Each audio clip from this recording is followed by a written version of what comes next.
Le projet de loi sur le Grand Paris voulu par M. Sarkozy et mené par Christian Blanc passe en ce moment même devant le Sénat. Le moins que l'on puisse dire est que cet examen est chaotique.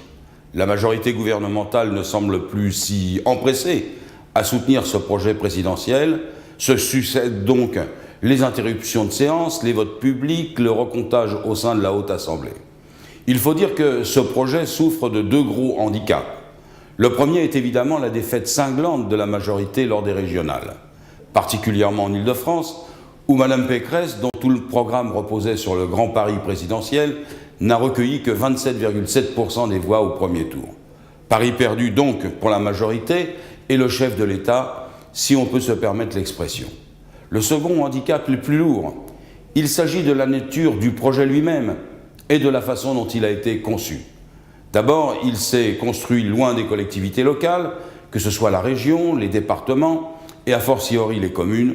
Aucune n'a été conviée à donner son avis, à construire le projet. De fait, cela excluait la prise en compte des besoins des populations en termes sociaux, environnementaux et humains. Le projet qui est donc présenté n'est que le résultat d'une vision politique dévouée tout entière à la finance, à la spéculation immobilière et aux grands intérêts économiques. Le fameux projet de métro périphérique, qui devait être un symbole, est même devenu un symbole inversé.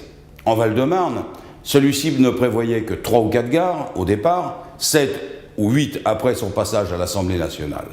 On est bien loin, on le voit, des 13 ou 14 gares portées par le projet Orbival et qui a réuni tous les élus du département à partir des connaissances, des besoins et des intérêts des populations. À l'Assemblée, nous avions, avec les députés communistes, mené une bataille résolue contre ce projet. Les sénateurs communistes et républicains continuent ce combat.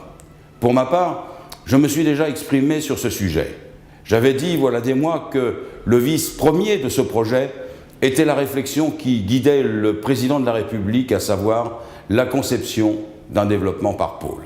Chacun peut comprendre que le fait de ne réfléchir qu'autour des grands pôles, c'est de fait décider de détourner le regard des zones qui n'en font pas partie. Bien au contraire, il faut promouvoir un développement harmonieux et général de la région Île-de-France, ne laissant aucune zone, aucune ville, aucun quartier de côté, dans le respect des populations locales et de leurs intérêts. Avec ce projet, l'État et le président veulent reprendre la main sur la région. Avec des élus, d'habitants d'Île-de-France, je réclame donc le retrait du projet de Grand Paris.